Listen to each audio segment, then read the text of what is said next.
Ito po ang ating gagamitin pananim sa ating buto. Ito gagamitin natin buto ng ampalaya. Ipupunla po natin dito sa mga cups na ito. Lalagyan po natin ito ng lupa. Provide lang po na punlaan yan, mga lata, plastic bottle. Ayan, sige po, umpisa natin maglagay. Maglalagay po tayo ng lupa. So, ganyan lang po. Hindi siya masyadong puno. Po. Ayan.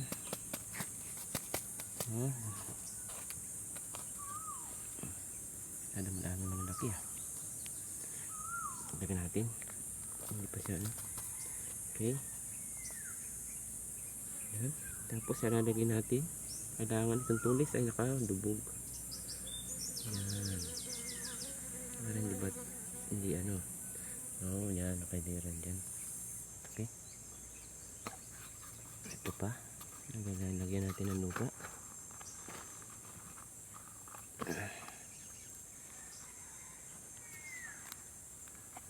Mapunla ay dapat ay nakapunla talaga ang maganda.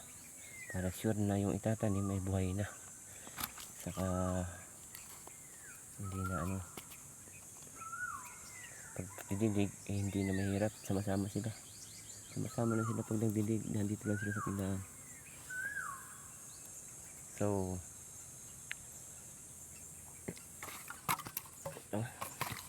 200 pieces po ito at mahigit, sobra pa 200 pieces kung talagang 200 pieces yan.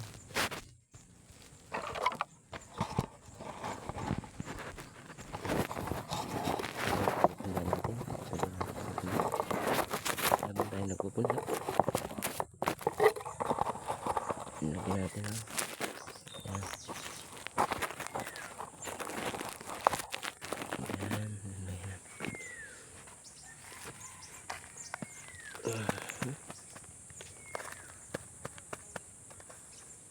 Hindi siyang ganito lang.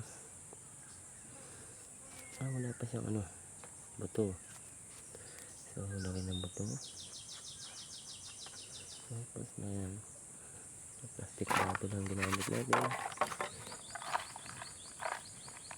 Provider na po yan.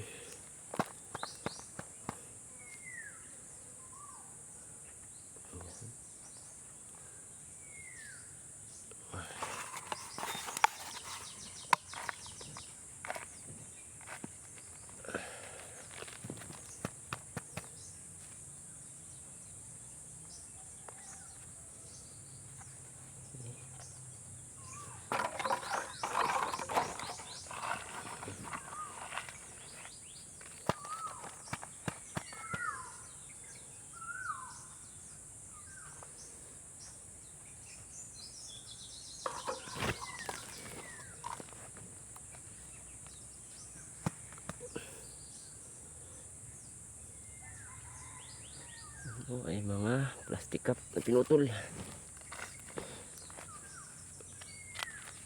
Maganda kasi pagka yung pagka yung hiwa-hiwalay siyang ganyan nasa punlaan. Kasi pag inilipat hindi na mapuputol yung kanyang ugat. Pag inilipat siya, hindi pa tanim siya, hindi siya tatanggalin po natin yung plastic bago natin ibaon siyempre. Yung ating lalagyan, gagamitin pa natin to sa masunod na pagpupunla natin, magagamit pa natin to. Matagal-tagal magagamit yung plastic cup na to. Yung mga seedling tray kasi medyo mahal-mahal, kaya hindi tayo makabili ng seedling tray.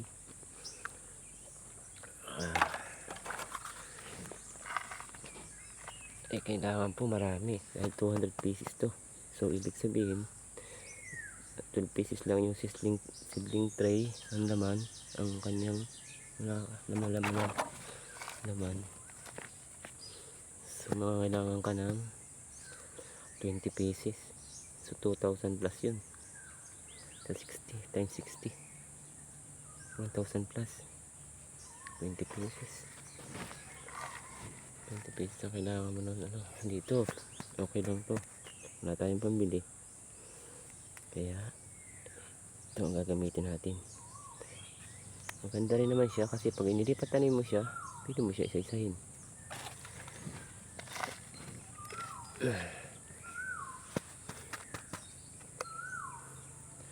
Pag magawa po kayo nito ay magawa po kayo nitong ganito, mga punlaan. So siya may butas po siya sa ano, sa puwit para yung tubig natin ay hindi mag-stuck.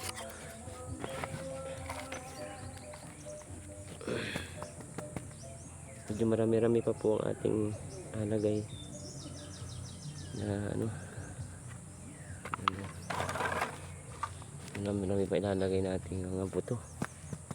Umpisa pa lang tayo.